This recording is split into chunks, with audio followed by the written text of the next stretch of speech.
Tonight, we explore the life and legacy of Gaius Julius Caesar, Rome's most iconic leader, general, and visionary. A man whose ambition, charisma, and military genius would redefine the Roman Republic and pave the way for an empire that would last for centuries. From conquering Gaul to crossing the Rubicon, from political brilliance to betrayal by those he once called friends, Caesar's story is one of power, passion, and a tragic fall that echoes through history. So before you get comfortable, as always, take a moment to like the video and subscribe to the channel, but only if you enjoy our content. And let us know in the comments where you're watching from and what time it is for you. Sometimes our stories are too interesting, and we're working on some boring ones just to balance things out. Now it's time to dim the lights, turn on a fan for some background noise, and dive into what we've prepared for you tonight, together. Julius Caesar entered the world on a warm day in July, in the year 100 BCE, beneath the golden skies of ancient Rome. His full name, Gaius Julius Caesar, was one already respected, but no one could have guessed the boy born into that modest household would become the man who would forever reshape the Roman world. He came from the gens Julia, an old patrician family that traced its roots back to the goddess Venus herself, or so legend claimed. Noble blood, yes, but not wealthy. By the time Caesar was born, the Julii had lost much of their fortune. His father, also named Gaius, held a local position of power, and his mother Aurelia, a strong and intelligent woman, would play an even more pivotal role in shaping her son's future. Young Caesar was raised with discipline and ambition. From a young age, he showed a sharp mind and a natural charm. But it was a dangerous time to grow up in Rome. Civil wars, power struggles, and political purges dominated the streets. Rome was a republic in name, but in practice, it was a brutal arena of ambition, where alliances crumbled and friends became foes overnight. When Caesar was just 16, his father suddenly died. That meant Caesar became the head of the household, a heavy burden for a teenage boy. Around this time, Rome was ruled by a ruthless dictator, Lucius Cornelius Sulla, a general who saw enemies everywhere, and Caesar, through no fault of his own, was tied to one of them. He had married Cornelia, the daughter of Sulla's rival, Cinna. Sulla ordered Caesar to divorce her. Refusing meant risking his life, but Caesar refused anyway. That single act of defiance could have ended him. Instead, it defined him. To survive, he went into hiding, constantly moving, constantly watched. And yet Sulla, impressed by something in the young man's eyes, eventually spared him. Years later, Sulla would mutter, almost as a warning, "In this Caesar, there are many Mariuses." He meant that in Caesar there was danger, ambition, potential, and he was right. The boy who once hid from soldiers would one day command legions. But for now, he was just getting started. After surviving Sulla's dictatorship, young Caesar re-entered Roman life with a sharpened instinct for survival and a hunger for something more. He understood, even as a young man, that Rome was a game of ambition. To win, you needed allies, timing, and nerves of steel. Caesar had all three. But first, he needed experience. He joined the military, serving in Asia Minor and earning the civic crown, a high honor for bravery in battle. His time in the field showed him what real power looked like, and he wanted it. But adventure, as always, seemed to find Caesar. While sailing the Aegean Sea, he was captured by Cilician pirates. They demanded a ransom of 20 talents of silver. Caesar laughed. "You don't know who I am?" he told them. "Ask for 50. They did.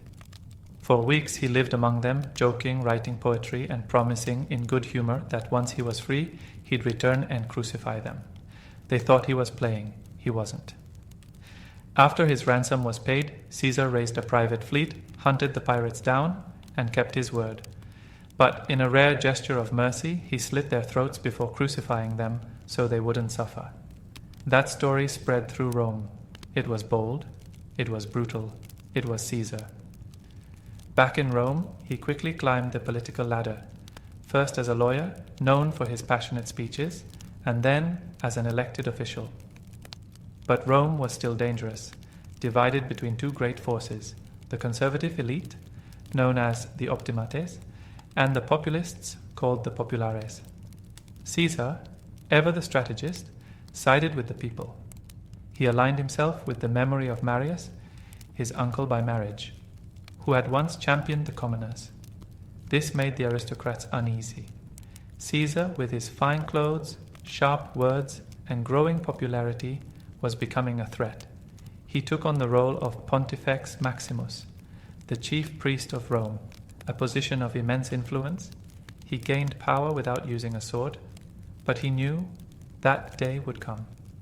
Caesar understood that politics in Rome wasn't just about speeches or Senate votes.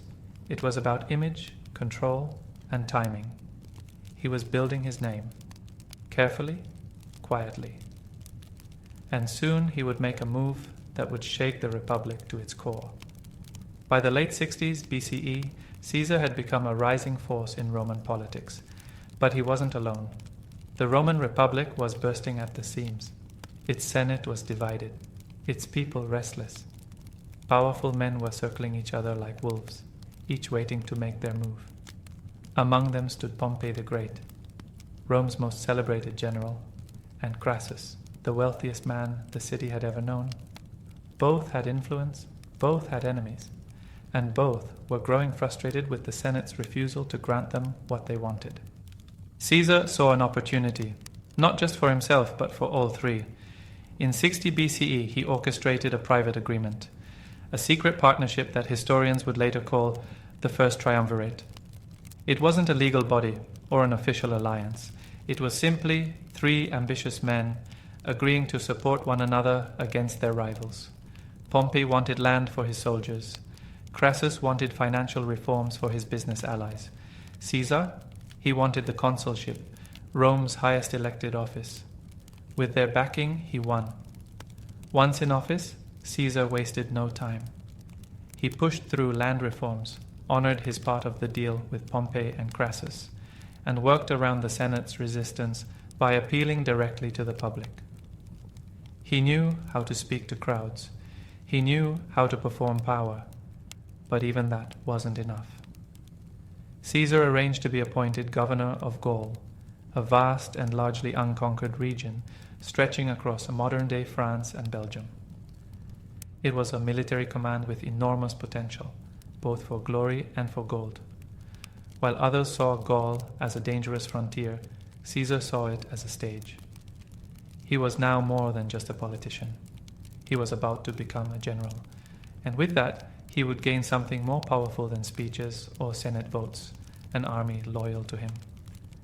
As he prepared to leave Rome, many underestimated him. To them, Caesar was still just a clever manipulator, a man of ambition, yes, but not of war. They had no idea what was coming. Gaul would change Caesar. It would transform him from a rising star into a living legend. And for Rome, it would be the beginning of the end.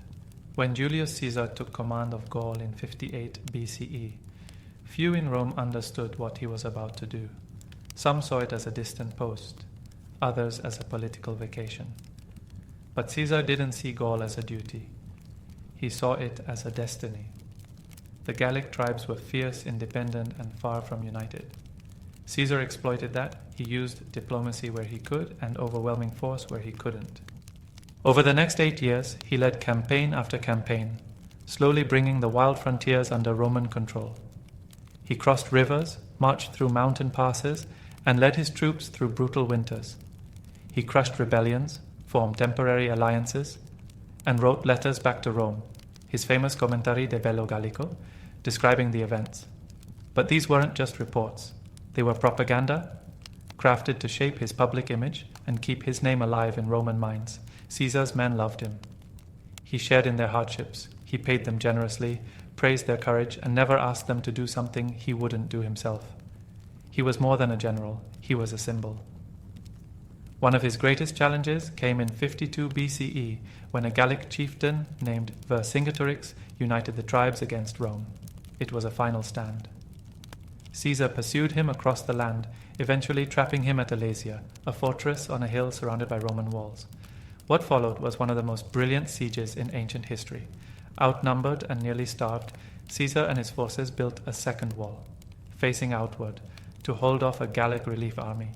2 armies attacked from 2 directions, but Caesar held his ground. When the battle ended, Vercingetorix surrendered, and Gaul was effectively Rome's. Back home, Caesar was a hero to the people, but a growing threat to the Senate. His fame, his wealth, and most dangerously, his loyal army gave him more power than any Roman had held in generations. And though his campaigns in Gaul were over, Caesar knew one truth: he couldn't return to Rome as an ordinary man. The Senate would strip him of his command, maybe even prosecute him. So, once again, Julius Caesar began to plan. His next move would decide the fate of Rome itself. By 50 BCE, Julius Caesar stood at the edge of a choice, one that would echo across history. His conquest of Gaul had made him the most powerful man in Rome, but that power existed outside the city's walls. According to Roman law, a general had to relinquish command of his army before re-entering Italy. He would then become an ordinary citizen, vulnerable to arrest, prosecution, or worse. The Senate, now firmly under the influence of Pompey, Caesar's former ally turned rival, ordered him to disband his legions and return home. It wasn't a request, it was a trap. Caesar knew if he returned without his army, he'd be politically ruined, perhaps even killed. So, he made his decision. On a cold January evening in 49 BCE, Caesar stood beside a shallow river in northern Italy, the Rubicon. It was a legal boundary. To cross it with an army was treason. But with one quiet step into the water, Caesar broke the law and sealed his fate. He is said to have whispered, "Alea iacta est," the die is cast. Rome trembled. News of the crossing spread like wildfire. Panic seized the city. Senators fled. Pompey fled. The great general, once thought invincible, left Rome without a fight. Caesar marched south, not as a conqueror, but as a liberator. At least, that's how he framed it. But this was no peaceful transition. It was the beginning of a civil war. Over the next year, Caesar moved quickly. He secured Italy, marched into Spain, and defeated Pompey's forces there. Then he crossed the sea into Greece to face Pompey himself. The showdown came at Pharsalus in 48 BCE. Despite being outnumbered, Caesar's discipline and strategy won the day. Pompey fled once more, this time to Egypt, where he was murdered before Caesar could reach him. When Caesar arrived and saw Pompey's severed head, he is said to have wept. It was not the death he had wanted for his old ally, his rival, and once his son-in-law. Still, the war wasn't over. Enemies remained. But Caesar had crossed the Rubicon not only in body, but in destiny. He could never go back to the old republic, and he had no intention of trying. After the brutal clash at Pharsalus and the sorrowful death of Pompey, Julius Caesar arrived in Alexandria, the dazzling heart of Egypt. But instead of peace, he walked into another storm. A civil war between 2 royal siblings, Cleopatra VII and her younger brother Ptolemy XIII. Cleopatra was clever, ambitious, and radiant. She understood politics just as well as Caesar did. According to legend, she had herself smuggled into the palace rolled inside a carpet, which was unrolled before Caesar's feet.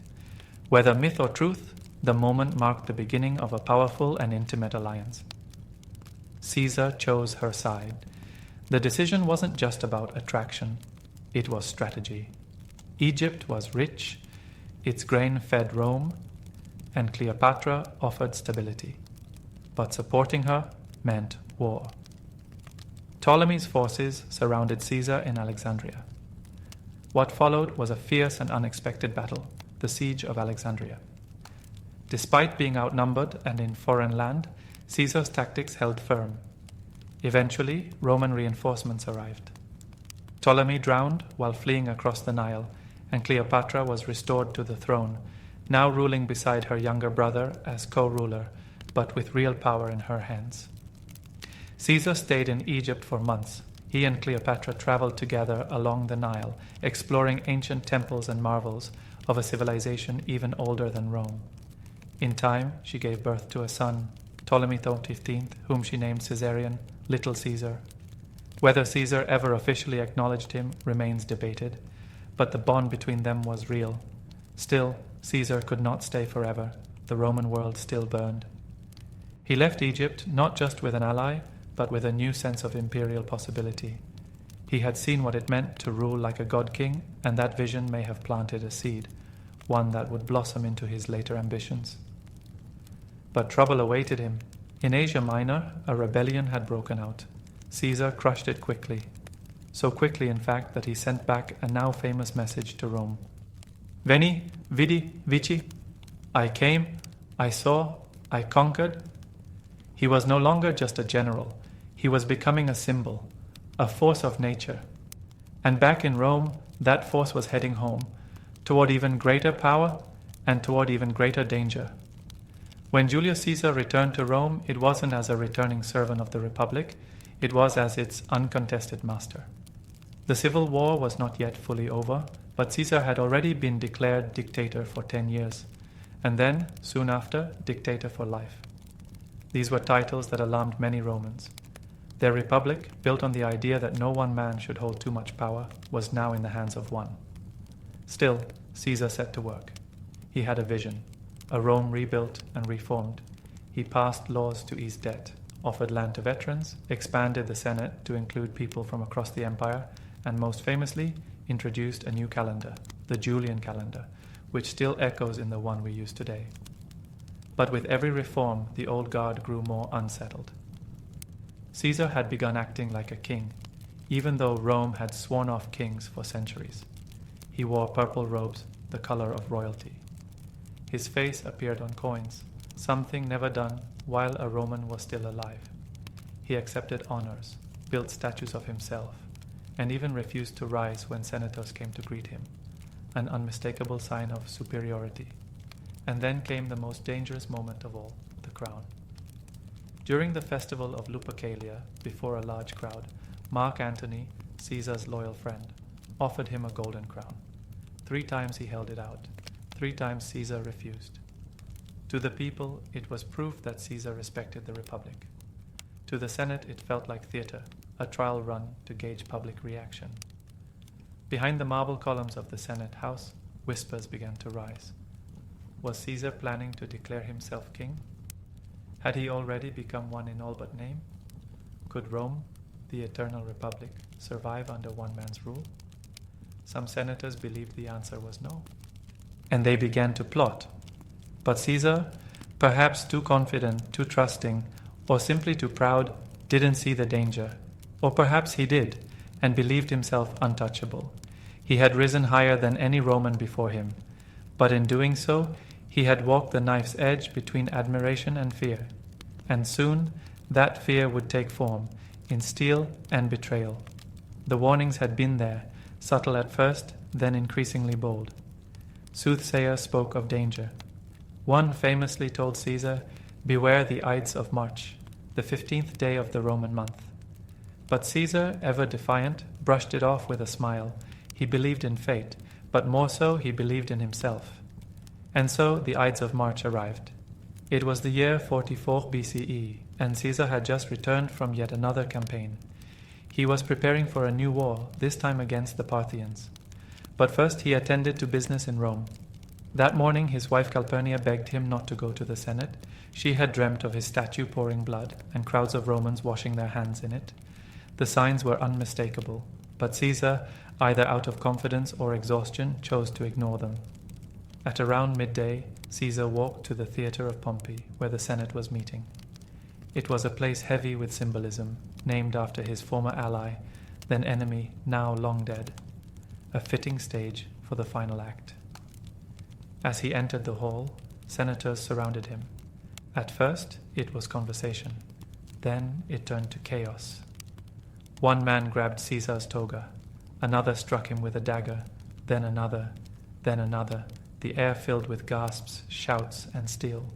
Caesar fought back for a moment, until he saw a familiar face. Marcus Junius Brutus. Brutus wasn't just a senator. He was someone Caesar had trusted, even loved. Some sources say Brutus may have been like a son to him. And when Caesar saw him raise the knife, he stopped resisting. According to legend, he whispered not in Latin, but in Greek. Kai su, teknon? You too, my child? With that, Caesar fell.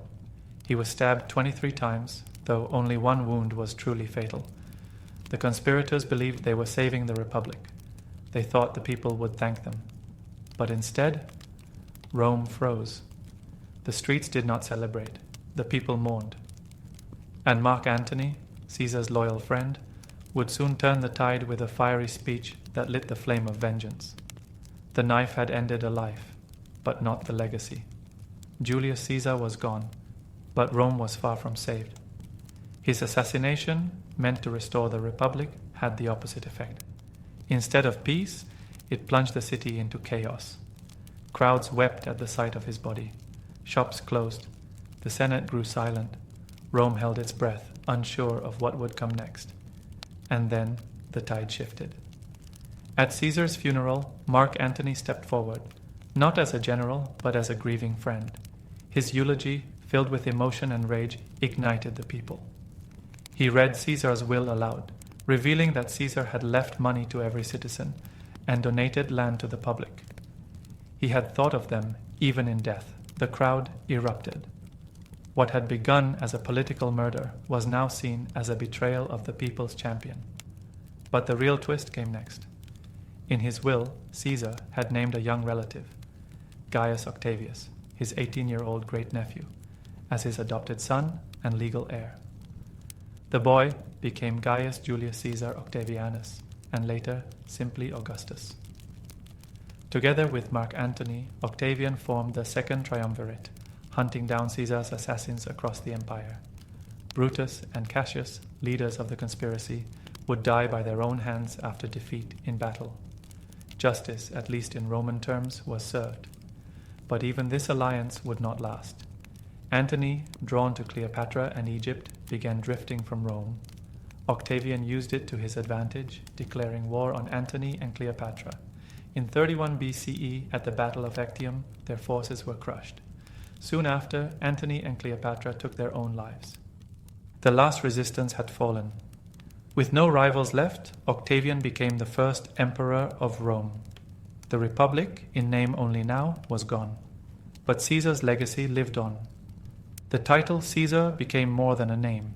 It became a symbol of imperial power. It would echo in history through emperors like Tiberius, Nero, and Constantine. It would stretch beyond Rome into the words Kaiser in Germany, Tsar in Russia.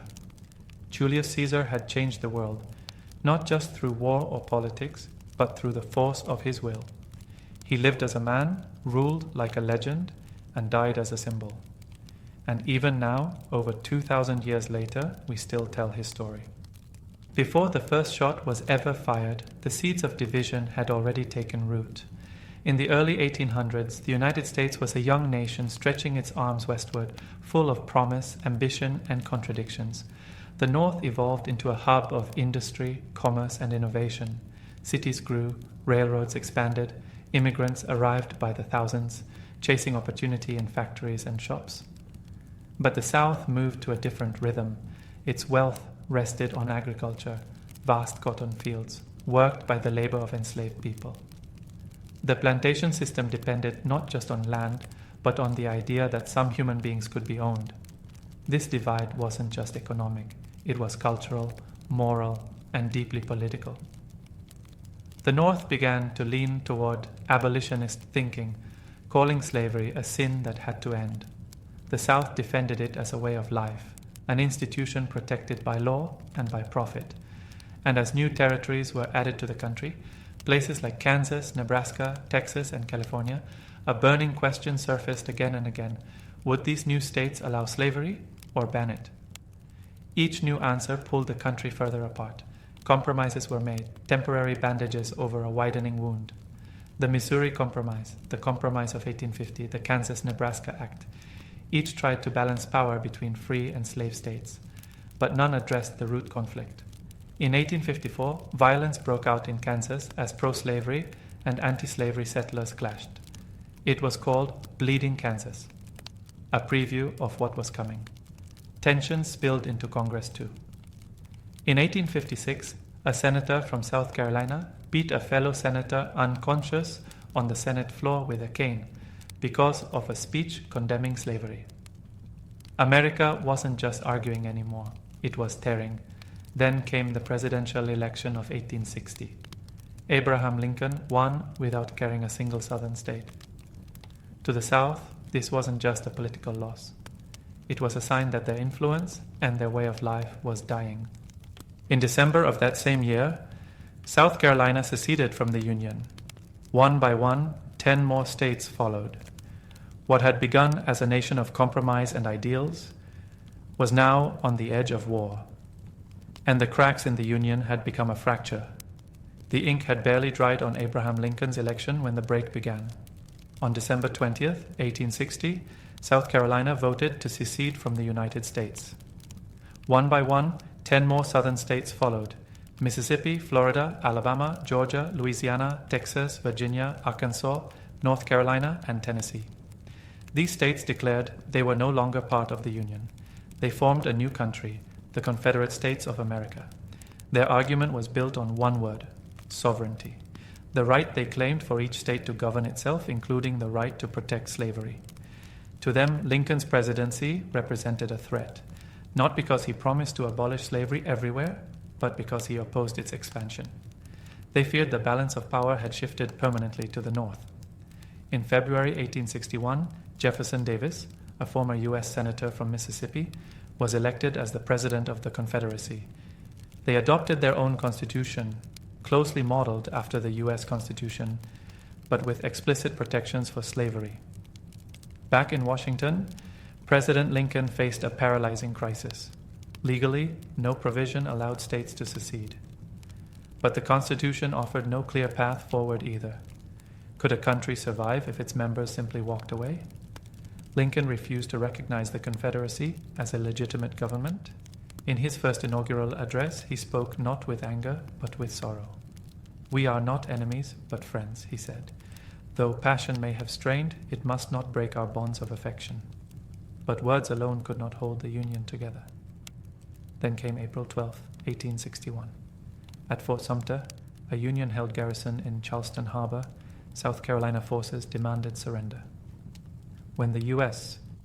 troops refused, Confederate cannons opened fire. Smoke filled the air. The bombardment lasted 34 hours. The Union soldiers eventually surrendered. No one died in the bombardment, but the line had been crossed. News spread quickly. Shock turned to resolve. Lincoln called for 75,000 volunteers to put down the rebellion. In the South, that call was seen as an act of war, and 4 more states seceded. The country had divided. Not in theory, not in debate, but in fire, flags, and armies, the United States was no longer united, and the Civil War had officially begun. The war that followed wasn't fought only on distant battlefields. It was fought in living rooms, in letters, in hearts. This was a conflict that divided families. Sons chose opposite sides. Cousins met on the same field, one wearing blue, the other gray. Ministers blessed soldiers on both sides of the line. Friends who once shared childhood laughter now faced each other through rifle sights. That's why the Civil War was often called a war of brother against brother, and in many cases it literally was. In the border states especially, families were torn in two. In Kentucky, Missouri, and Maryland, neighbors flew different flags. Towns were split down the middle. Loyalty became dangerous. Trust was fragile. And through all of it, there were the letters. Written by flickering candlelight, on paper smudged with dirt or stained with rain, soldiers sent words home, tiny fragments of hope and memory. A Confederate soldier wrote to his wife, "I held the hand of a dying boy today.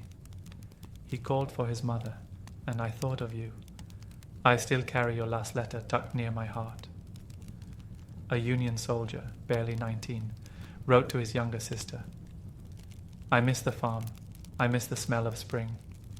If I don't return, know that I marched with honor and thought of home every step." Many of these letters never reached their destinations. Mail carriers were often captured, killed, or lost in the chaos. And yet soldiers kept writing. Words became survival, a way to remember who they were before the guns, a way to remind someone, somewhere, that they were still alive. For those back home, The war brought its own form of pain. Women waited, by windows, by porches, by fields. Children grew up without fathers. Parents opened envelopes with trembling hands, afraid of what news might spill out.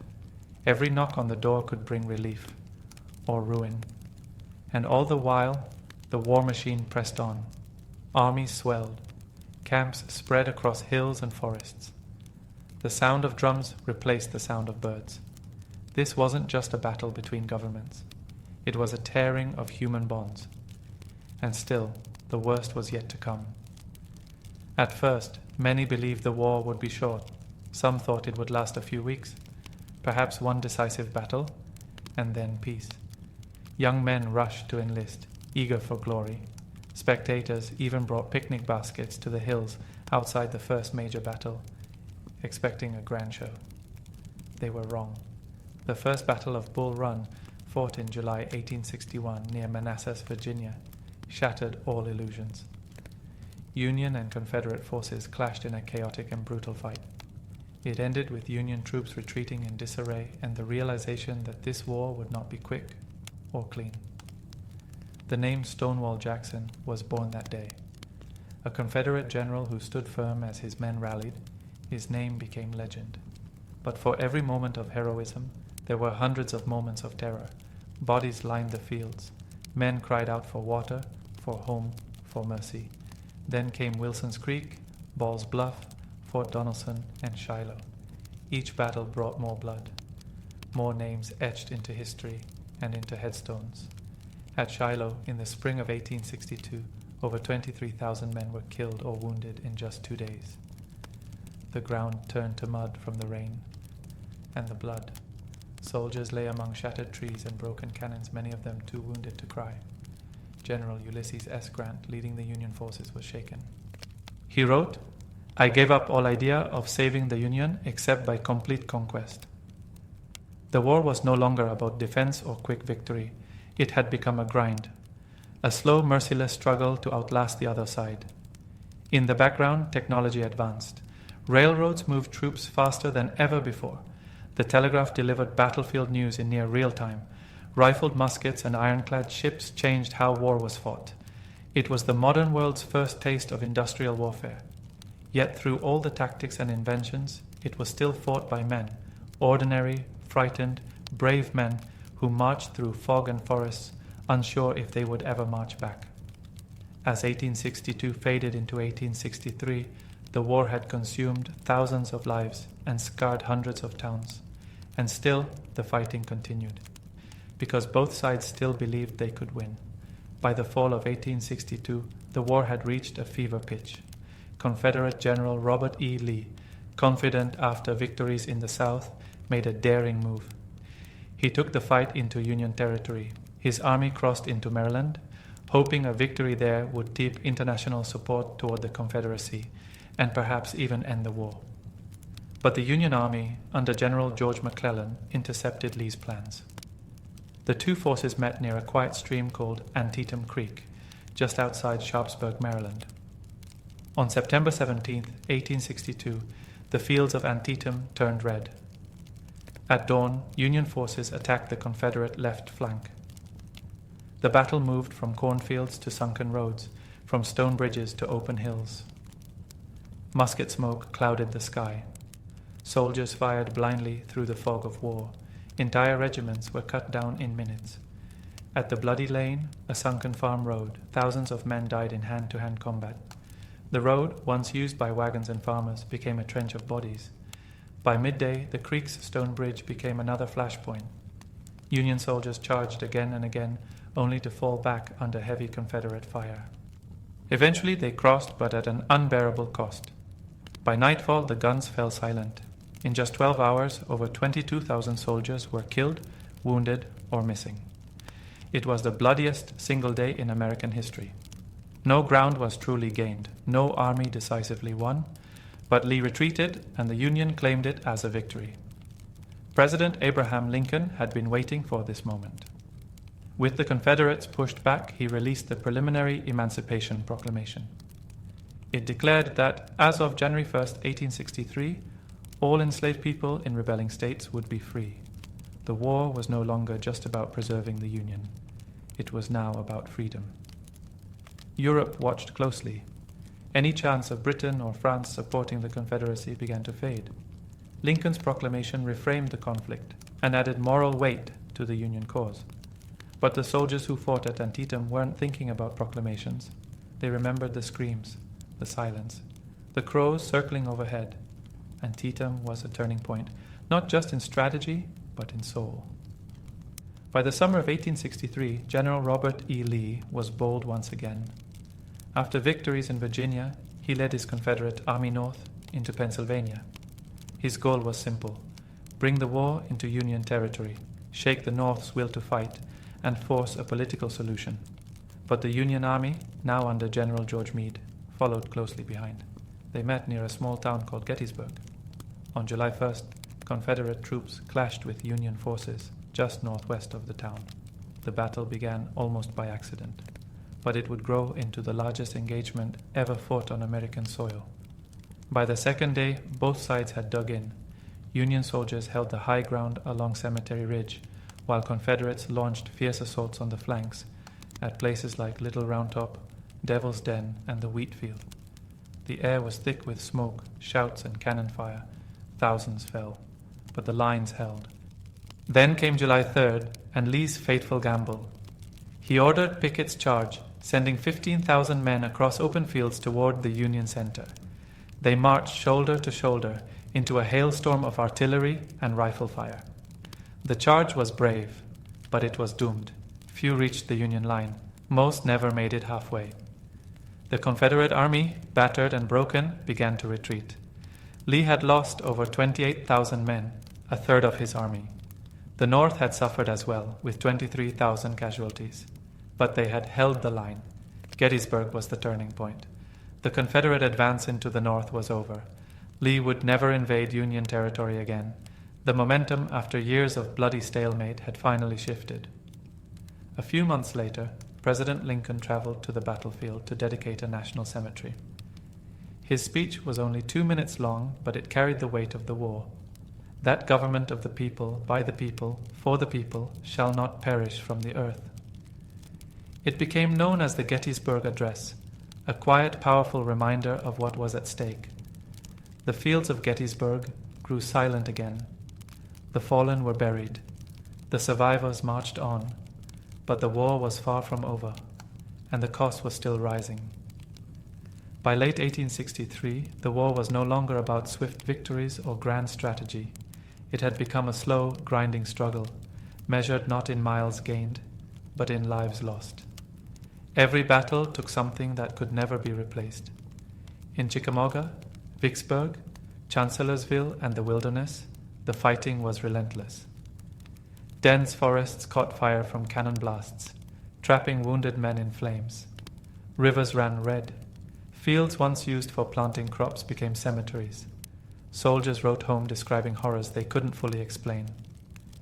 "I have seen things that will follow me to my grave," one wrote. "I don't sleep much anymore. Not because of fear, but because of memory." The Union's campaign in the West, led by General Ulysses S. Grant focused on total war, wearing down the Confederacy through constant pressure and overwhelming numbers. Grant earned a reputation as a butcher by some, but Lincoln saw what others didn't. He fought to win, not just to survive. Meanwhile, in the South, resources dwindled. Towns were raided, railroads destroyed, fields burned, families starved. The war was no longer just fought by armies. It was felt by every civilian. And still, letters traveled back and forth. A young Union soldier wrote to his mother, "I miss the sound of the wind in the wheat. Here there is only smoke and silence after the fighting." From the South, a woman wrote in her diary, "My youngest has not had shoes in months. I trade salt for flour. We hear the cannons at night." Both sides believed they were right. Both believed they had no choice. Yet the cost was staggering. By the end of 1863, the death toll had surpassed 300,000. 500,000 more were wounded, many carrying lifelong scars, physical and emotional. Doctors worked in tents with saws, not medicine. Amputation was often the only option. There were no antibiotics, no real anesthesia, no peace of mind. Cemeteries filled faster than they could be named. And still, the war went on, because neither side was willing to give up. Not yet, and in that refusal, the nation bled. By early 1865, the war was nearing its end. But it had not yet loosened its grip. The Confederacy was collapsing, slowly and painfully. Its economy was in shambles. Railroads lay twisted and burned. Cities were emptying. Supplies were running out. And still, Confederate soldiers fought, many shoeless, hungry, and exhausted, clinging to a cause that was slipping through their fingers. Meanwhile, Union General William Tecumseh Sherman marched through the South, not just fighting armies, but destroying the infrastructure that supported them. In his march to the sea, he burned crops, tore up railroads, and left behind a trail of ashes from Atlanta to Savannah. It was war made total, designed to break the South's will. In Virginia, General Ulysses S. Grant pressed relentlessly against General Robert E. Lee. For months, Grant laid siege to Petersburg, cutting off the last lifelines to the Confederate capital of Richmond. Lee's forces were surrounded, outnumbered, and starving. Finally, in April 1865, the defenses crumbled. On April 2nd, Richmond fell. Confederate government officials fled. Fires consumed parts of the city. Confederate flags were lowered, and Union soldiers marched into the capital that had once symbolized the rebellion. Just a week later, on April 9th, Lee met Grant at a quiet village in Appomattox courthouse. The meeting was calm, almost solemn. Lee arrived in full dress uniform, Grant in a mud-splattered coat. They spoke not as enemies, but as soldiers who understood the cost of what they had done. With dignity and restraint, Lee surrendered the Army of Northern Virginia, the Confederacy's most important force. Grant allowed Confederate soldiers to return home with their horses and sidearms. He even offered them rations. There was no celebration, no humiliation, just silence. The war, at least on paper, was over. Within weeks, the remaining Confederate armies surrendered. Flags were furled, camps emptied, guns were laid down, never to be raised again. But though the fighting had stopped, the wounds remained. The country had survived, but it was broken. Rebuilding would take years. Healing would take generations. And just days after Lee's surrender, tragedy would strike again. This time, not on the battlefield, but in a quiet theater in Washington, D.C. The cannons had gone silent. The uniforms were folded away. The war was over. But the wounds of the Civil War didn't heal with surrender. Just 5 days after Lee's capitulation at Appomattox, President Abraham Lincoln was assassinated at Ford's Theater by John Wilkes Booth, a Confederate sympathizer. The shot echoed across the nation, not just the end of a man, but a symbol of hope and reconciliation. Lincoln had called for a gentle peace, a rebuilding, with malice toward none, with charity for all. His death left the country uncertain, grieving, and deeply divided. The Reconstruction era that followed tried to knit the Union back together, but it was far from smooth. The 13th Amendment abolished slavery. The 14th and 15th Amendments promised citizenship and voting rights. But resistance came quickly and violently, especially in the South. New systems of oppression, black codes, Jim Crow laws, and voter suppression emerged in place of slavery. Freedmen who had once dreamed of equality found themselves trapped in new forms of poverty and persecution. The scars were not only legal or political, they were emotional, etched into the American psyche. In cemeteries across the nation, mothers and fathers wept over graves. Over 620,000 Americans had died. Entire towns had lost every eligible man. Soldiers returned home missing limbs, carrying memories they rarely spoke of. And yet, the war lived on, not through battles, but through symbols and stories. The Confederate flag still waves in parts of the country. Statues of generals were erected, not just to remember, but to shape the narrative of the past. For some, these are reminders of heritage. For others, they are monuments to a rebellion born in defense of slavery. Even today, the arguments continue about history, about justice, about what the Civil War was truly fought for and what it still means. The war shaped the nation's identity. It clarified who counted as American and who had to fight for the right to be seen. It didn't end with Appomattox. It echoes in protests, in courtrooms, in classrooms, in quiet conversations. The American Civil War was fought with rifles and cannons, but its legacy is carried in the hearts of generations. It was never just about the past. It was, and still is, about what kind of future this country wants to build.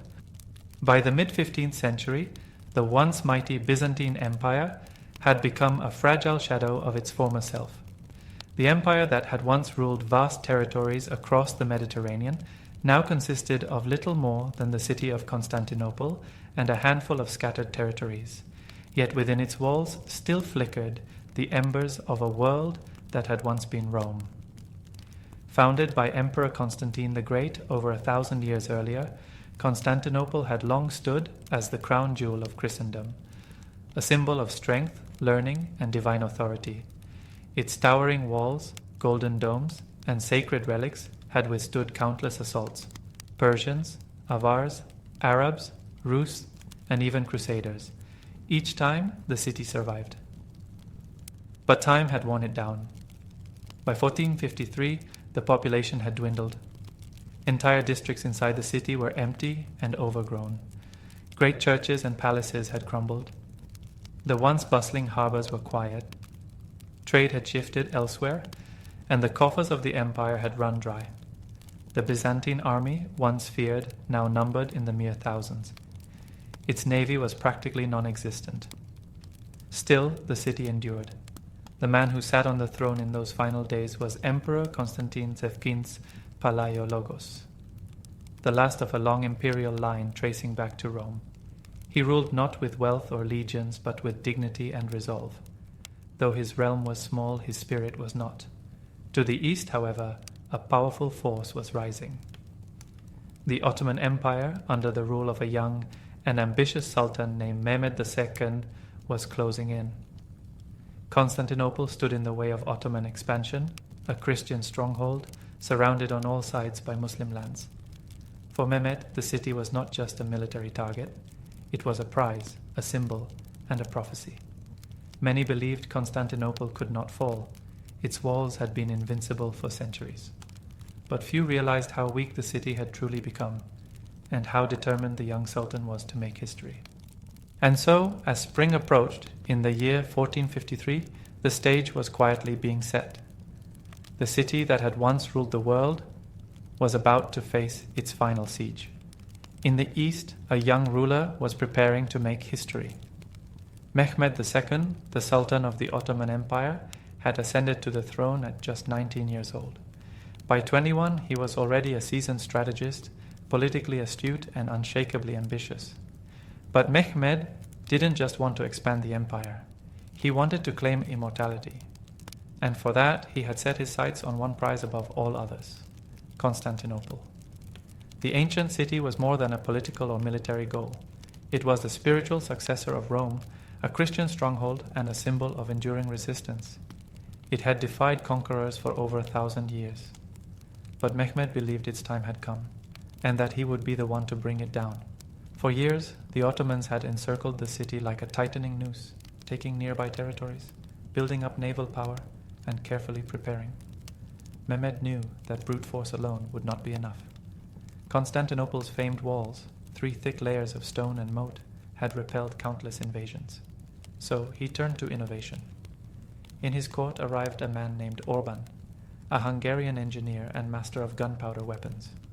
With Mehmed's full support, Orban constructed massive siege cannons, some so large they required dozens of oxen and hundreds of men to move. The largest, known simply as the Basilic, could hurl stone projectiles over 1,000 pounds each. As winter melted into spring, Mehmed gathered his forces. By April 1453, an army of over 80,000 soldiers, infantry, cavalry, janissaries, and engineers began to move toward the city.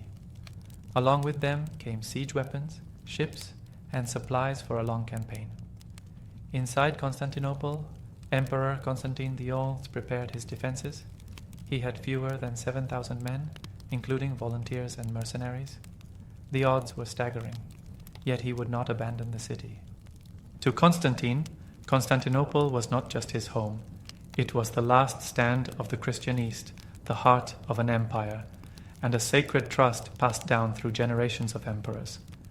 And to Mehmed, it was a jewel he intended to claim. The siege was no longer a matter of if, but when, and the young Sultan was ready.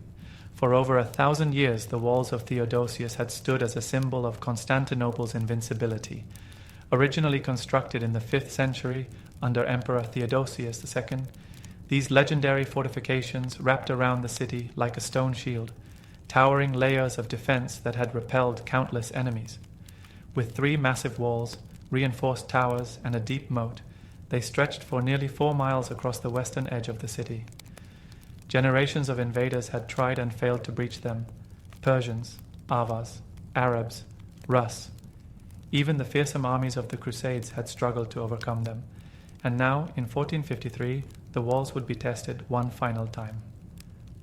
When Mehmed's army arrived outside the gates of Constantinople in early April, he ordered his men to set up a massive siege encampment. Tents spread across the rolling hills like a sea of color.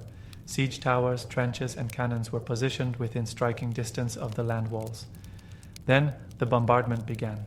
Mehmed's enormous basilic cannon unleashed thunderous blasts, firing stone balls that smashed against the walls with terrifying force. Day after day, the earth shook beneath the defenders' feet. Stone cracked, dust filled the air. Still, the walls held. Inside the city, Emperor Constantine XVII and his defenders worked tirelessly, repairing breaches by night, redistributing men across the battlements, and reinforcing weak points with rubble and wood. They had no choice but to endure. The walls had always been Constantinople's greatest defense, but now they were being systematically dismantled by gunpowder, a weapon of a new age. At the same time, the seawalls along the Golden Horn remained secure, protected by a massive iron chain that stretched across the harbor.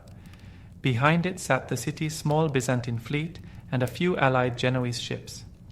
As long as the harbor was closed, a naval assault seemed impossible. Still, Mehmed watched, calculated, planned. He understood that to take Constantinople, he had to break its spine, those legendary walls.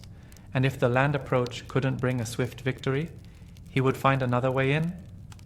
The siege dragged on, and the defenders, outnumbered and isolated, wondered how much longer they could hold.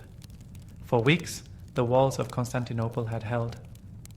Though battered by Mehmed's massive cannons, the defenders had repelled wave after wave of assaults. The morale inside the city remained high, even as the odds grew darker. The land walls were damaged but not breached. The Golden Horn, the city's protected northern harbor, remained closed, sealed shut by the heavy iron chain stretching across its entrance. Behind that chain floated the last hope of the Byzantines, a small defensive fleet and a few vital Genoese ships. As long as the Golden Horn remained secure, the city could not be surrounded. But Mehmed had no intention of waiting forever. Then came one of the most brilliant and audacious moves in siege warfare. On the night of April 21st, 1453, under cover of darkness and the hum of anticipation, the Ottomans began to move their ships over land. Using greased wooden logs as rollers, engineers and laborers hauled dozens of warships out of the Bosphorus, over the hills behind Galata, and into the calm waters of the Golden Horn, completely bypassing the chain. It was an impossible sight. By morning, the citizens of Constantinople looked out from the walls and saw something they could hardly believe. Ottoman warships had appeared inside their supposedly impenetrable harbor. Panic spread like wildfire. Now, the city was surrounded on all sides, by land and sea. The defenders had to divide their already thin forces to cover the new naval threat. Cannon fire came from every direction. Arrows and flaming bolts lit up the sky. Constantinople was no longer facing a siege, it was facing total encirclement. Inside the city, Emperor Constantine ordered desperate countermeasures. Ships rushed to defend the harbor, fireships were launched to try and burn the Ottoman vessels, and chains were reinforced. But the damage had already been done, not just tactically, but psychologically. Mehmed's bold maneuver had broken the defenders' sense of security. The message was clear: nowhere was safe. The city's famed walls were still standing, but Constantinople's isolation had become complete, and as the pressure mounted, the siege entered its final, most desperate phase. In the heart of a crumbling empire stood a man who refused to yield. Constantine V Palaiologos, the last emperor of Byzantium, was not a ruler of grand palaces or vast armies. He commanded a dying empire, a city more than a nation. Yet, in the twilight of Rome's 1,000-year legacy, he stood with quiet resolve. He was not surrounded by luxury, but by ruin. Much of Constantinople lay abandoned. The imperial treasury was nearly empty. The empire's last possessions had been pawned for weapons, food, and soldiers. Still, Constantine ruled not with gold, but with dignity and loyalty. Day after day he walked among the people. He dined with soldiers. He prayed with priests. And he led not from a throne, but from the battlements. As the siege worsened, desperation grew. Constantine sent urgent messages to the west, begging for help from fellow Christian kingdoms. A few ships arrived, mostly from Genoa and Venice, brave volunteers who slipped past Ottoman blockades to join the defense. But the great armies of Europe never came. Political divisions, old grudges, and distance dulled the West's response. Still, the emperor did not abandon hope. In a symbolic and powerful act, Constantine reopened Hagia Sophia, not just for Orthodox Christians, but for Catholics as well. For the first time in centuries, the divided branches of Christianity worshipped together inside the great cathedral. Bitter theological debates were set aside. In the face of extinction, unity mattered more than doctrine. Inside the ancient walls of Hagia Sophia, under its vast golden dome, they held a final divine liturgy. Candles flickered, incense rose, and the city prayed, not for victory, but for peace, for courage, and for the souls of those who would soon perish. Emperor Constantine stood among them, not as a distant monarch, but as a man, knowing full well that he might not survive the coming dawn. In the darkness, he made his final preparations. He gathered his generals. He spoke to his soldiers. And he made a vow that he would die defending his city, his people, and the memory of a civilization that had once ruled the world. The sun set on May 28, 1453, for what would be the last time over a Byzantine Constantinople. Within the city's worn walls, a hush fell, an eerie sacred quiet that blanketed the streets like mist. Everyone knew the final assault was coming with the morning. The Ottoman bombardment had grown heavier in the previous days, and the breaches in the walls were widening. Patrols reported signs of mass movement in the enemy camps. The storm was about to break. Inside the imperial palace and the quarters of the commoners alike, the people prepared, not just for battle, but for farewell. By nightfall, Emperor Constantine V gathered his remaining generals and nobles. His voice was steady as he gave a speech that would echo through the ages. He thanked them not as subjects, but as brothers in arms. He asked forgiveness from anyone he had wronged, and then he gave them one final order: to fight and die with honor. There would be no surrender. He reminded them that they were not merely defending a city, but the soul of an empire, the last breath of Rome, and that history would remember them, not for surviving, but for standing when no one else would. Elsewhere, the people gathered in the great cathedral, Hagia Sophia, under its golden dome now dimly lit with candles. Priests, monks, soldiers, mothers, and children filled the vast space. Orthodox and Catholic, merchant and beggar side by side. Voices rose in prayer, not for deliverance, but for strength. Some wept, others stared in silence.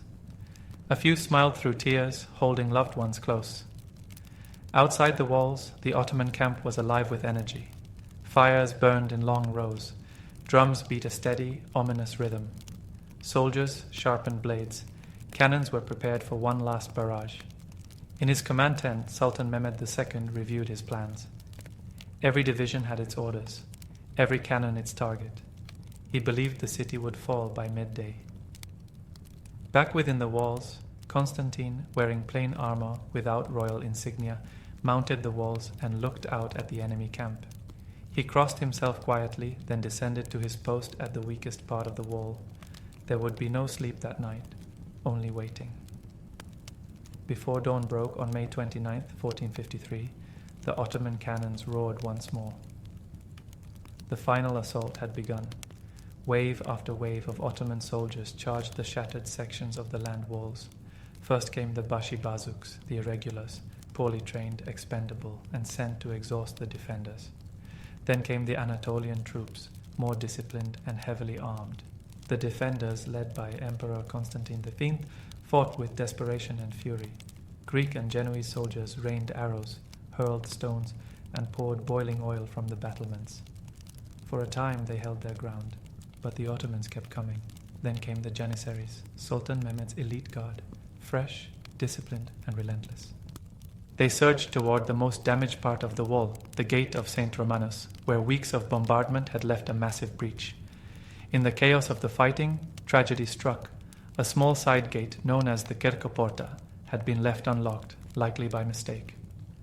A group of Ottoman soldiers discovered it, slipped inside, and raised the crescent flag atop one of the inner towers. Panic spread through the city. With enemies now behind the walls, the defense crumbled. Emperor Constantine, refusing to flee, removed his imperial regalia and joined the melee as a common soldier. According to legend, his final words were, "The city is lost, but I live." He charged into the fray and was never seen again. As the Ottomans poured through the breaches, the defenders broke ranks. Some fought to the death.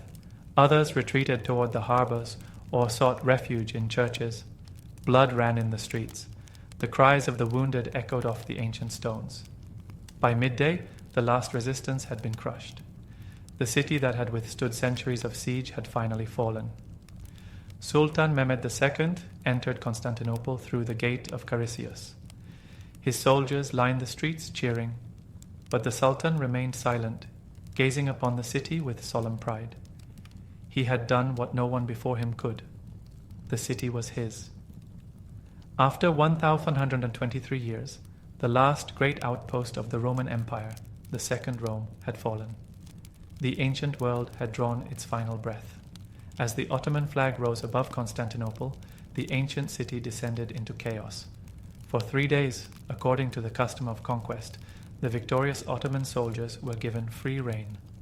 The fall of the city was not just military, it was human.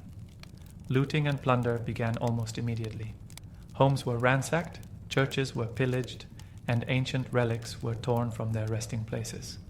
The proud streets of Constantinople, once lined with mosaics, markets, and scholars, echoed now with screams. In the great cathedral of Hagia Sophia, hundreds of civilians had sought sanctuary. Mothers clutched their children. Priests clung to icons. Many believed a divine miracle would protect them. But when the Ottoman soldiers arrived, the doors were forced open. The sacred marble floor was trampled. The golden dome, once glittering with centuries of faith, shook with the sound of weapons. Men were killed. Women and children were taken into slavery. The cross atop the cathedral was torn down, and yet the church itself was spared from destruction. On the afternoon of May 29th, Sultan Mehmed II entered the city. He did not arrive with fire or fury. He rode solemnly through the broken gates and into the heart of the fallen empire. Upon reaching Hagia Sophia, he dismounted, walked inside, and stood beneath its towering dome in silence. He ordered the looting to stop. Then, in a symbolic gesture of conquest and transformation, he bowed toward Mecca and prayed. The sacred Christian cathedral would now become a mosque. Its walls would remain, but its purpose had changed. Mehmed was no ordinary conqueror. He was a man of vision and calculation. Though Constantinople had been claimed through war, he sought to rebuild it, not destroy it. He ordered the protection of surviving citizens, and within days, craftsmen, scholars, and administrators were brought in from across the empire to restore the city's function as a capital. The name Constantinople remained in use, but it slowly began to fade in everyday speech.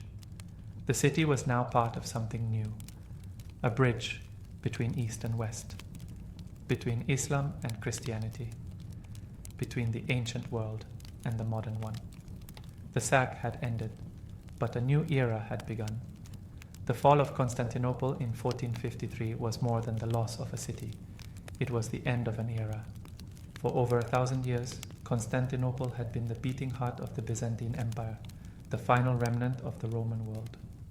It had stood as a symbol of Christian power, Roman law, Greek learning, and imperial legacy. Its golden mosaics, libraries, and cathedrals represented the soul of a civilization that had outlived its Western twin by nearly a millennium. And now it was gone. The death of Constantine V, the last Roman emperor, marked the closing of a lineage that traced back to Augustus Caesar. His disappearance in the final charge gave birth to legend. Some said he lived, spirited away to return one day and reclaim the city. But history had moved on. Under Sultan Mehmed II, Constantinople was reborn as Istanbul, the new capital of the Ottoman Empire. The city, scarred but not destroyed, began to pulse again with life. Mosques rose beside old churches.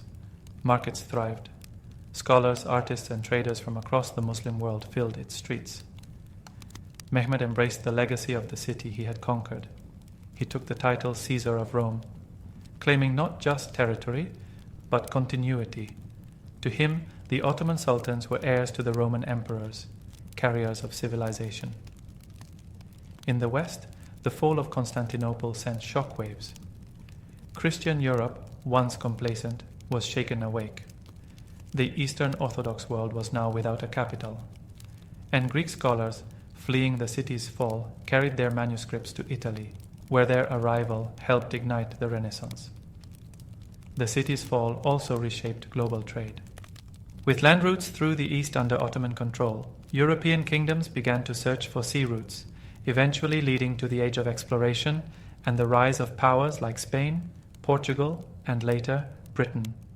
But even centuries later, the memory of Constantinople lingers. In its streets, where East meets West, in its layered architecture, in the name itself, whispered with reverence by historians, dreamers, and descendants of a fallen empire. It did not vanish. It transformed. From Christian Rome to Muslim Istanbul, from imperial capital to modern megacity, Constantinople lives on.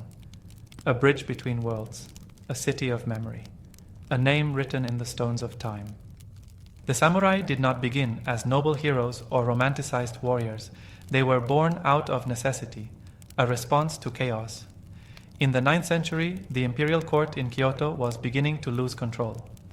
Though the emperor still ruled in name, his reach no longer extended to the far edges of Japan.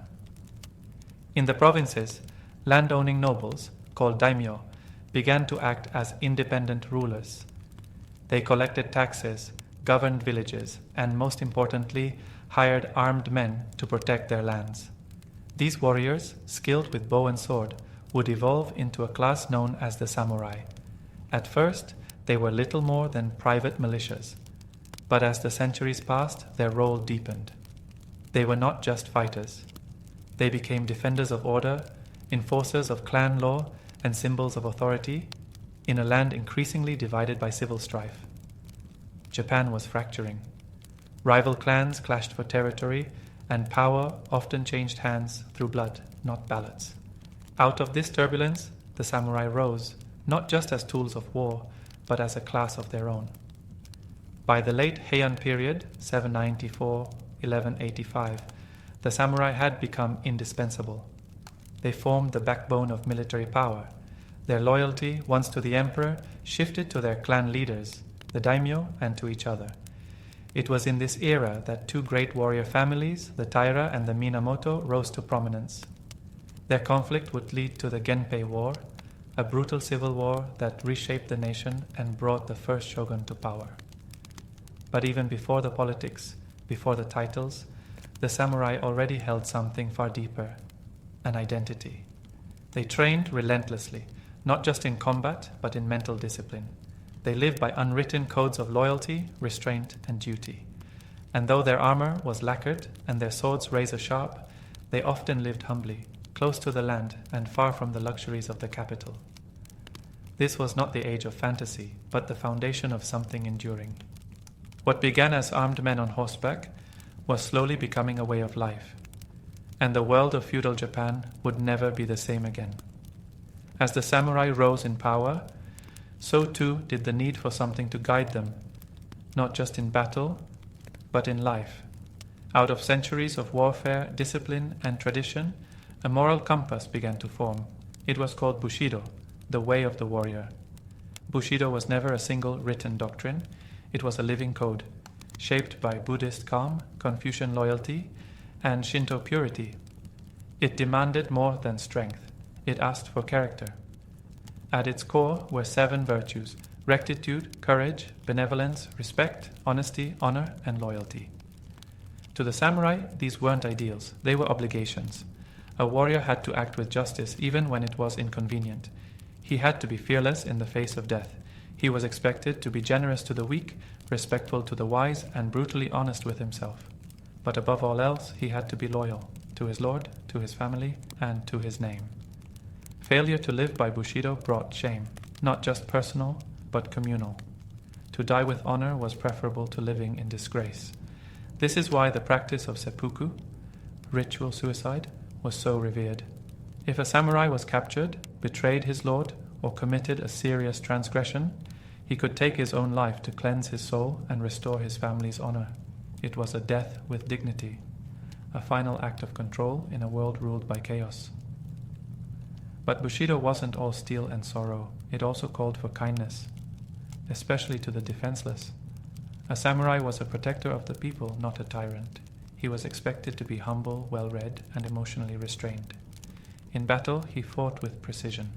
At home, he studied poetry and practiced stillness. This balance between the sword and the soul was what separated a true samurai from a mere killer. Bushido turned warfare into philosophy. It turned violence into a matter of honor. And over time, this quiet code, spoken in actions more than words, would become the soul of the samurai class. Even centuries after their decline, Bushido remains. Not just in history books, but in the way Japan remembers what it means to live with discipline, grace, and unwavering purpose. To the samurai, the sword was not just a weapon, it was the heart of their identity. The katana, with its graceful curve and single-edged blade, was more than steel. It was said to hold the soul of the warrior. Forged over weeks by master smiths, the blade was folded hundreds of times, purified and quenched with ritual precision. The process was sacred. The result, a weapon as beautiful as it was deadly. Samurai often carried 2 swords, the long katana and the shorter wakizashi. Together they formed the daisho, symbolizing the unity of strength and discipline. But owning a sword was not enough. It had to be mastered. From childhood, samurai trained in kenjutsu, the art of the sword. Every movement was deliberate. Every strike was designed not only to defeat, but to reflect inner control. To hesitate was to die. To act without intention was to dishonor the blade. Combat was as much about mental stillness as physical skill. Many samurai embraced Zen Buddhism, which taught that the mind must be clear, detached, and free from fear. In the silence before a duel, in the breath before a strike, there was no past or future, only presence. This spiritual balance shaped their fighting style. Samurai didn't flail or rage. They moved with calm precision, like wind through a forest. It was this fusion of steel and serenity that made them so feared and so respected. Off the battlefield, swords were never drawn without cause. To unsheath a blade was to accept the possibility of death, either for one's enemy or for oneself. A samurai might live his whole life without using his katana, but he would die before dishonoring it. Swords were passed down through generations, wrapped in cloth, guarded with reverence. In some families, a sword was considered more sacred than a temple relic. Even in death, the sword remained close. Samurai were often buried with their blades, a final gesture of loyalty to the soul they had lived by. In the end, the sword was more than a tool of war. It was a mirror, shining back the discipline, humility, and spirit of the man who carried it. As Japan drifted further from the control of its imperial court, real power fell into the hands of those who could raise armies, not just with gold, but with loyalty and fear. Across the country, powerful families, known as clans, rose to prominence. These clans, each led by a daimyo, controlled vast stretches of land. Their banners flew high over valleys, mountains, and coastal strongholds, and beneath those banners served thousands of samurai. Among these rising families, two would shape the course of Japan's future, the Taira and the Minamoto. Their rivalry wasn't just personal, it was generational. Political marriages, betrayals, and shifting alliances fueled a growing fire, and when the flames finally erupted, they ignited the nation in the Genpei War. From 1180 to 1185, the Taira and Minamoto fought bitterly for control. Samurai clashed across fields and rivers under red and white banners. Entire provinces burned. Each victory brought new treachery. Each defeat gave birth to legend. It was during this time that the image of the samurai, both feared and poetic, was truly born. The final battle came at Dan no Ura, a naval clash where the Minamoto dealt a crushing blow to the Taira. Their young emperor, only 6 years old, was drowned by his own grandmother to prevent his capture. With that, the Taira were gone. Victory gave rise to a new order. In 1192, the leader of the Minamoto clan, Minamoto no Yoritomo, was granted the title of shogun, military ruler of Japan. The emperor remained in Kyoto, still divine in name, but stripped of real power.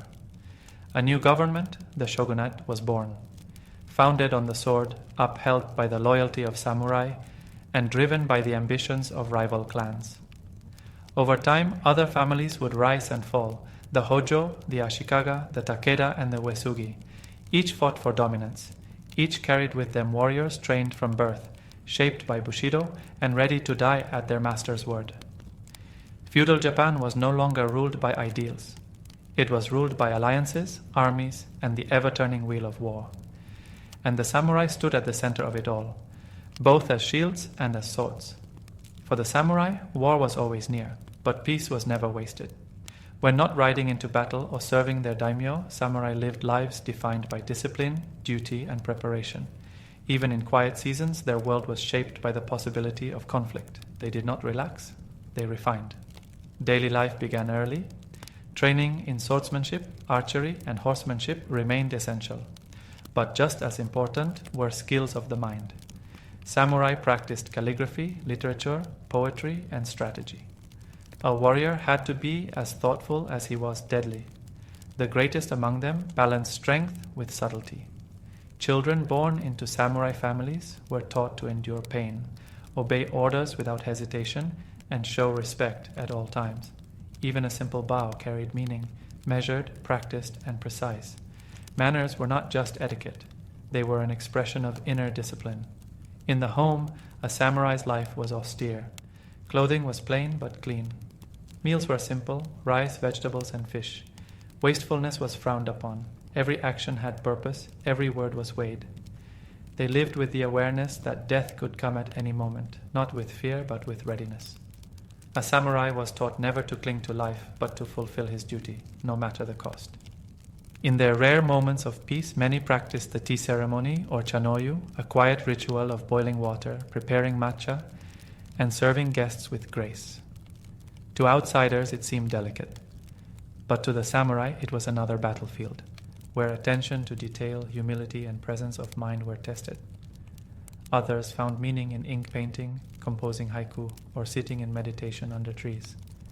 In these simple acts, they connected to the impermanence of life, a central theme in both Zen and samurai philosophy.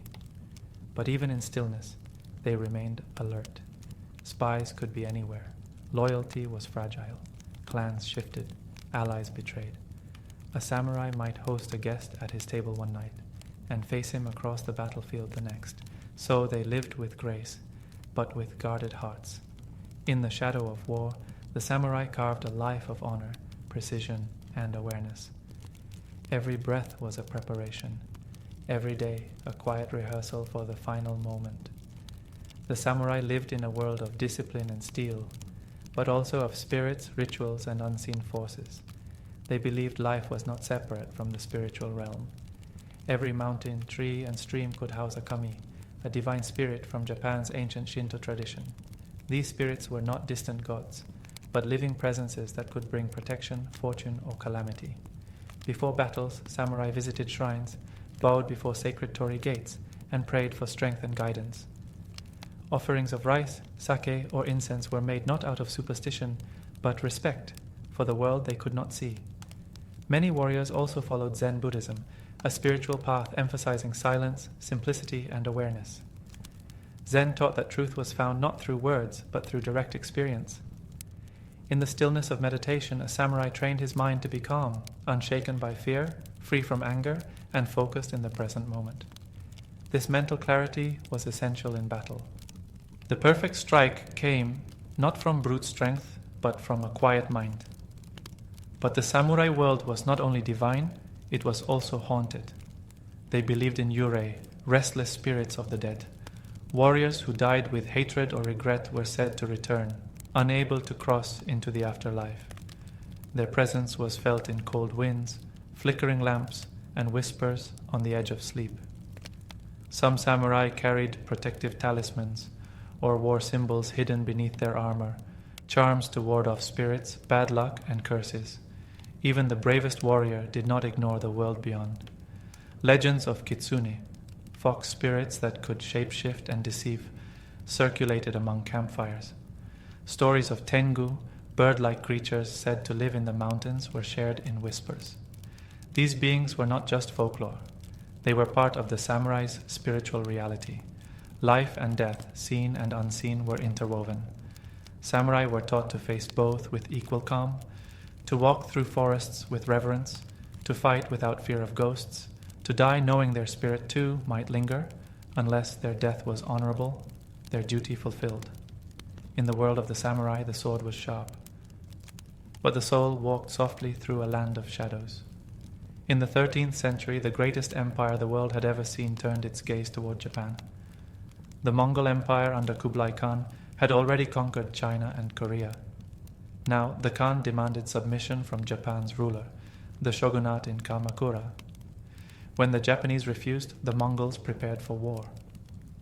In 1274, an invasion force of nearly 30,000 men sailed from Korea. The samurai waited on the shores of Kyushu, not knowing what to expect. The Mongols fought differently, using tight formations, explosive gunpowder bombs, and iron-tipped arrows fired in volleys. The samurai, trained for ritualized duels and honor-bound combat, were stunned. But the Japanese held their ground. After a day of fierce fighting, the Mongols retreated to their ships. Then, that night, a violent storm struck the fleet. Hundreds of ships were shattered against the rocks. Thousands of soldiers drowned in the dark sea. The storm, the Japanese believed, was no accident. It was the work of the gods. They called it the kamikaze, the divine wind. Kublai Khan was not finished. In 1281, he launched a second invasion, this time with over 140,000 men, one of the largest amphibious forces in history. The Japanese, better prepared, had built coastal defenses. For weeks, they fought desperately to hold back the tide. And then, the winds rose again. A second, even greater typhoon struck the Mongol fleet. Ships were smashed, scattered, and sunk. Survivors were hunted on shore. Once more, the invasion failed, not because of the sword, but because of the sea. To the samurai, it was more than luck. It was divine proof of their purpose, a sacred duty to protect Japan, not just with their weapons, but with their lives. The Mongol invasions left a deep mark. The cost of defense drained the shogunate's coffers. Samurai, promised rewards, received little. Resentment grew. The seeds of future unrest were sown, but the legacy of the kamikaze endured. It became a symbol of protection, of the land's spiritual shield. A reminder that even against the greatest force on earth, Japan, through discipline, sacrifice, and fate, had endured, not by sword alone, but by the wind. For centuries, the samurai had lived by the sword, serving lords, shaping politics, and defending the honor of their clans. But even the strongest steel dulls over time. By the early 1600s, Japan entered a new era of peace under the Tokugawa shogunate. After generations of war and instability, the country was unified once more. The capital moved to Edo, now Tokyo. The daimyo were brought under strict control, and with peace the samurai's purpose began to shift. No longer called to battle, many samurai became bureaucrats, administrators, and scholars. They still wore their swords and kept their rank, but their lives were increasingly filled with scrolls instead of skirmishes. For some, this was a welcome change. They studied literature, refined the tea ceremony, and helped govern a nation rising in stability and culture. But for others, the absence of war was a quiet torment. A warrior without battle, a blade without an enemy. Their code, Bushido, remained, but the world around it was changing. In the mid-19th century, everything shifted again. Commodore Perry arrived from America in 1853, demanding Japan open its ports to trade. The Tokugawa government, unable to resist Western pressure, signed unequal treaties. Dissatisfaction spread. The emperor, long a symbolic figure, began to reclaim real power. In 1868, the Meiji Restoration began. The emperor was restored, the shogunate was abolished, and with it, the samurai class was dismantled. New laws stripped them of their privileges. The right to carry swords in public was banned. Their stipends disappeared. Many were forced to find new lives as teachers, merchants, or military officers in a modernizing army. Some accepted the change. Others resisted, fighting in brief rebellions, including the famous Satsuma Rebellion of 1877, led by Saigo Takamori, one of the last great samurai. It ended in defeat, marking the final stand of the old warrior class. The samurai, as a social class, had fallen, but their spirit was not gone. Their values, discipline, loyalty, self-sacrifice remained woven into the fabric of modern Japan. Even in defeat, they were transformed, reborn into something timeless, not bound by armor or rank, but remembered in silence and carried forward in soul. The age of the samurai is gone. Their castles have fallen silent. Their swords rest behind glass. Their banners no longer fly on the wind, and yet their presence has never truly left Japan. In every bow of respect, in every cup of tea served with care, in every act of quiet discipline, you can still feel the echo of the samurai spirit. Their values did not die with the end of their class. Instead, they flowed into the veins of modern Japan: loyalty to purpose, dedication to mastery, and honor in action. The essence of Bushido lives on in the way students study, artists create, and craftsmen shape with precision. Their stories became legend. Writers and poets kept their memory alive. Painters and woodblock artists captured their elegance and resolve. In the 20th century, filmmakers like Akira Kurosawa turned their lives into timeless cinema, bringing to the world the silent intensity of Ronin, the lonely roads of exiled warriors, and the beauty of a sword drawn only when needed. Even in modern martial arts, kendo, iaido, judo, the rituals remain. Bows before combat, clean movements, mutual respect. Every kata, every step is a tribute to those who lived by the sword and spirit. Globally, the samurai became a symbol of restraint in power, of discipline without cruelty, of grace under pressure. In a world that often moves too fast, the image of a lone samurai beneath cherry blossoms reminds us to slow down, to move with purpose, and to hold ourselves with quiet dignity. They were not perfect. Like all warriors, they lived in times of violence and contradiction. But within their lives lay something universal, a search for meaning through mastery, through loyalty, through self-control. That's why they remain with us, not in armor or rank, but in principle. They are shadows cast not in darkness, but in memory, soft reminders of a time when a single man, with a sword at his side and a code in his heart, could shape the world around him. The samurai are gone, but their spirit still walks the mountain paths, bows before the shrine, and lingers in the stillness before the storm.